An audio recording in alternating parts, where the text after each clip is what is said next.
So about 2 weeks ago, I got a request from a user. I believe they're subscribed, but having a hard time checking my subscription list.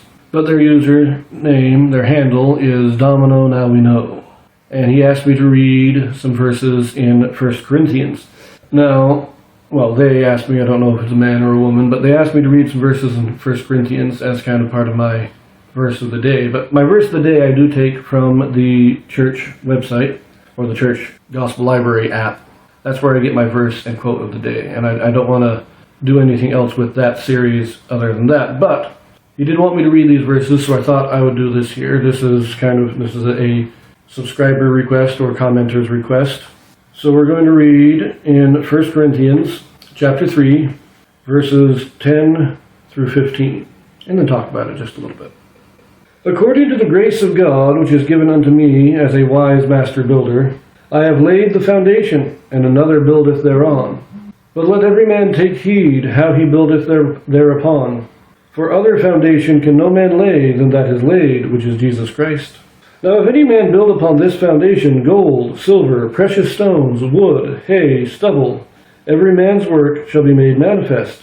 For the day shall declare it, because it shall be revealed by fire, and the fire shall try every man's work of what sort it is. If any man's work abide which he hath built thereupon, he shall receive a reward. If any man's work shall be burned, he shall suffer loss, but he himself shall be saved, yet so as by fire.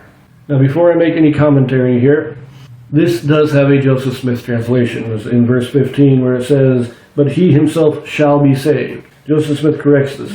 But he himself may be saved. The possibility of salvation is still there. Now I did do a little research on this, looked at some quotes from prophets and everything.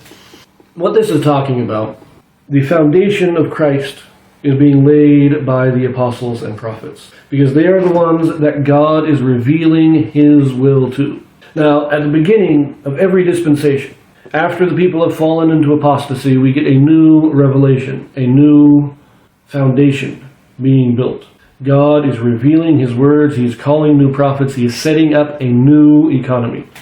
And by the grace of God, as Paul says, he has been a part of laying that foundation of Christ.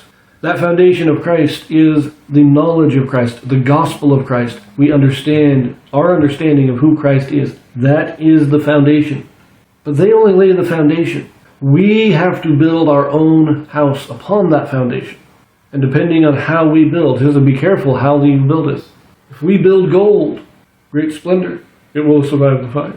But if we build with hay, it's going to be consumed. Now the fire, of course, refers to the second coming. As Malachi said, who will withstand the day of his coming? For he is like a refiner's fire. So we build on the foundation of Christ, but we must build. But how do we build?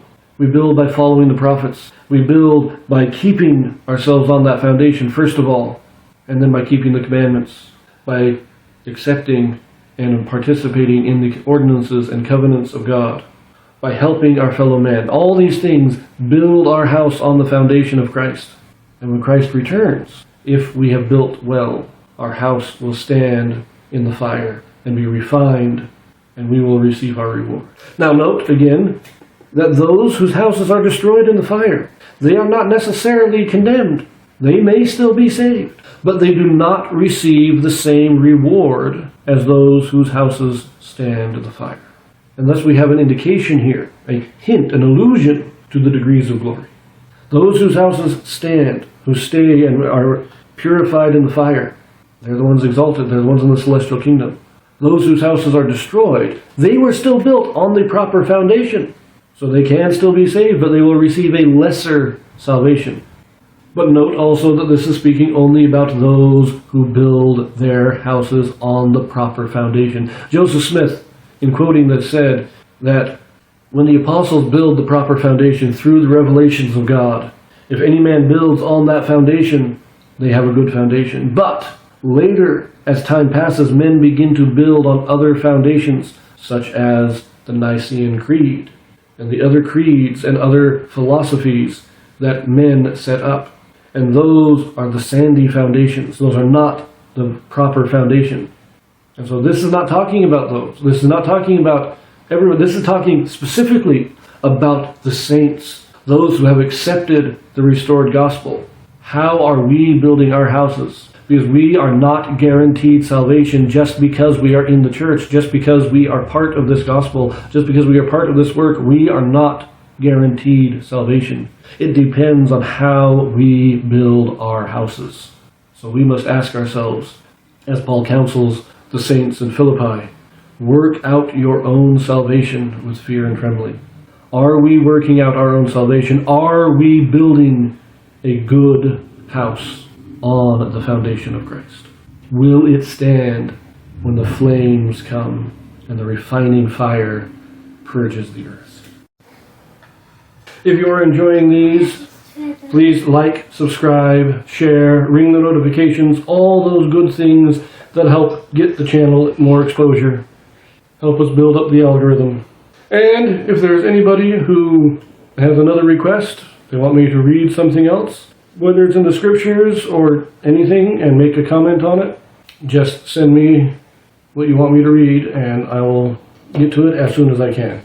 So if you watched this to the end, just comment Master Builder, and I'll see you later.